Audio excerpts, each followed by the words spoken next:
What's going on, everybody, and welcome to my show, Tracing the Facts. I'm your host, the Puerto Rican Conservative, and today I wanted to talk about Donald Trump's SCOTUS pick, Amy Coney Barrett. As everybody knows, she's been going through some things with the Democrats. Just recently, the Democrats decided that they were going to attack her on two very important things that conservatives hold religiously to our heart.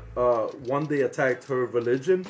Dianne Feinstein claimed that Amy Coney Barrett was not fit for SCOTUS because of her religious beliefs. The New York Times claimed that her religion as a Catholic is not consistent with American values, and other Democrats have claimed that they want to further investigate Amy Coney in order to find out what agency she went through in order to attain her Haitian kids.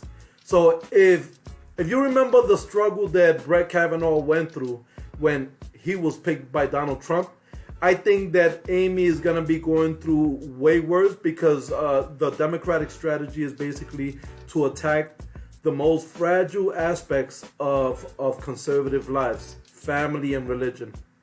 Now, in order for you to understand why Democrats are in such a panic, you have to understand Amy's position. Now, according to many law articles, just like Justice Gorsuch and the late Scalia, Judge Barrett is a textualist. Her scholarship stresses the importance of interpreting the Constitution and statutory provisions consistently with the original public meaning of their text. And I'm going to explain this to you guys in a minute. The meaning that an ordinary member of the public would attach to their constituent words and phrases in context, and declining to depart from the public meaning when it's clear.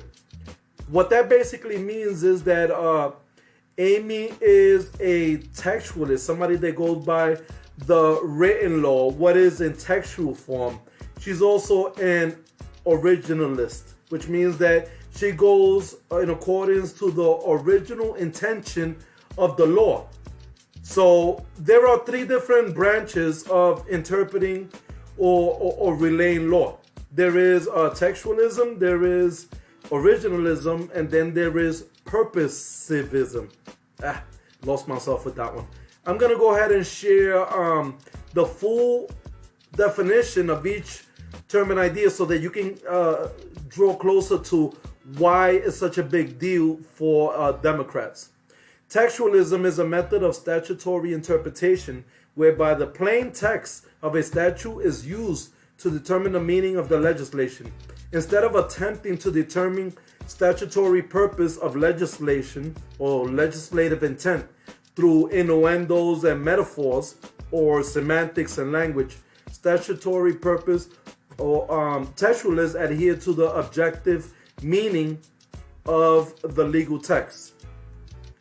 Then you have originalism, which is the principle or belief that the original intent of an author should be adhered to. So far, she believes in the original relaying law as it is textually written, and she believes in originalism, which is the principle or belief that the original intent of that text or that law should be adhered to. We have a moral obligation to it.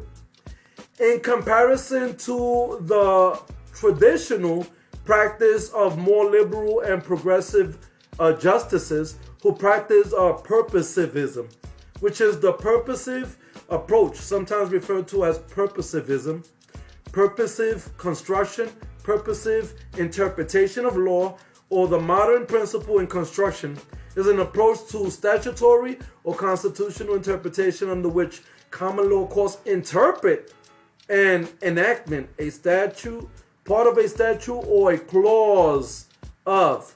So now that you have a full understanding of what textualism is, of what originalism is, and what purposivism is, then we can understand why the Democrats are so scared. And it is because when Roe versus Wade, or should we say the abortion rights, is put under a microscope, you realize that Roe versus Wade is constitutionally backed by the 14th Amendment and the Due Process Clause, which basically provides a fundamental right to privacy under, the privacy clause, the equal rights clause, that protects according to purposivism, that protects a pregnant woman's liberty to choose whether or not to have an abortion. The right is not absolute and must be balanced against the government's interest in protecting women's health and protecting prenatal life. Texas law making it a crime to assist a woman to get an abortion violated this right. Now that you understand that Roe versus Wade was backed constitutionally by the 14th Amendment under the Due Process Clause, now you have to understand what the originalism and the textualism of the 14th Amendment was originally written to represent, and with what intention, or the original intention of the law. As everybody knows, after 1865, after the Civil War, Republicans came together and they ratified the 14th Amendment in 1868, 3 years afterwards, granting citizenship to people who were slaves. So the 14th Amendment was created in order to guarantee citizenship to all persons or people who are born and naturalized in the United States of America, including former slaves. This guarantee also afforded them equal protection of the law, which is one of the 3 amendments passed during the Reconstruction era to abolish slavery. So then, what is the textual intention of the 14th Amendment? Was it to support abortion, or was it to guarantee that people of African descent are treated equally and fairly in the United States? Is option B. 14th Amendment was created in order to guarantee that people of African descent after the freeing of the slave were guaranteed equal protection under the 14th Amendment. Did this happen? No, it did not happen all the way up to 1950s, 1960s with the passing of the civil rights law. Because what ended up happening was that from the 1860s to the 1950s, on a state-by-state level, the Democrats were passing the Jim Crow laws. The Democrats were passing the Black Code laws. The Democrats were passing the pig laws and bypassing the Constitution. It wasn't until the 1950s or the 1960s when it was federally mandated to follow the 14th Amendment, or on a state-by-state level, they would lose federal and state funding, that the states then, because of that, began to fold to the 14th Amendment. This only became possible after the 1950s or the 1960s civil rights law. So once again, I ask you, so if we're looking at this through textualism, and we're looking at this through originalism, or should we say the textual form of law, or the original intention of law, does this have anything at all to do with abortion? No, it does not.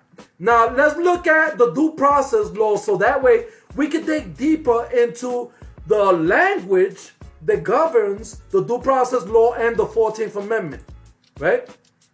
No state shall make or enforce any law which shall abridge the privileges or immunities of citizens of the United States of America, nor shall any state deprive any person of life, liberty, or property without due process of law, nor deny to any person within its jurisdiction the equal protection of this law. So then, once again, I ask the question, where in textualism or the textual form of due process does it state that we should be protecting a woman's right to terminate life within her? It doesn't. What they do is that they use purposivism or innuendos when they take law and they make it pliable and flexible enough for them to reinterpret the law in accordance with how that or the ideological bias of that justice.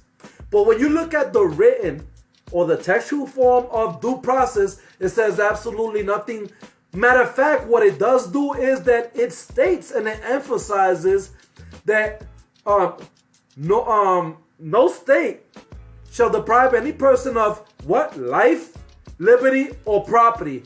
What Democrats did under purposivism was that they guaranteed the liberty of women to terminate life. So then one of the three pillars of the due process clause has been canceled out in order to highlight and overemphasize the other.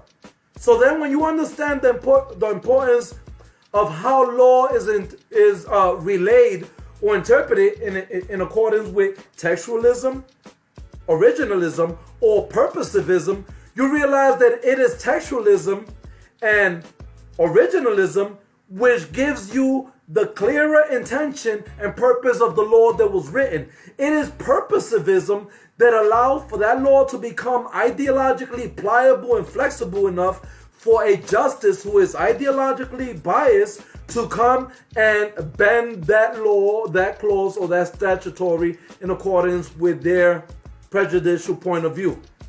Now, if it were true that the due process clause protected a woman under liberty to have the freedom to choose what she's going to do with her body, and through it terminate or cancel out the second pillar of the due process clause, which is life, then you have to ask yourself, why is it then that it is illegal and there is no constitutional backing for your desire? If you're a cancer patient, if you're a person that's suffering from extreme pain and extreme agony because you have severe pain on your way transitioning from the physical realm to the spiritual realm, and you want to take your life and you don't believe that you will be judged for it, you can't do that. You can't exercise that right because you don't have the right, nor are you allowed under the Privacy Act to terminate yourself. So then, if you're not allowed to make a conscientious decision for yourself, then how then is it possible that through a 14th Amendment due process clause, which was not written textually for the intention of abortion, nor was the due process written with the original intent of backing up the termination of a life, how then has the Democratic Party utilized purposivism in order to turn the 14th Amendment into an innuendo that allows for the termination of a new life within the womb of a woman, but doesn't allow for the autonomous decision of an individual to terminate their own life? I'm leaving you guys with that question. This is my perspective. This is my take. I want you guys to stay safe, stay informed, and share your perspective and share your opinion.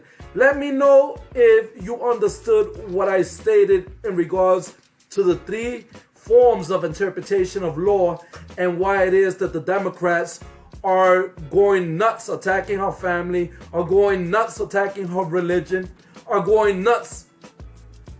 He's Democrat. Even Democrats that are Catholic are mad at other Democrats. They're not doing anything to help out their cause. What they're doing is that they're creating a more polarized left. Stay safe, stay informed, and God bless.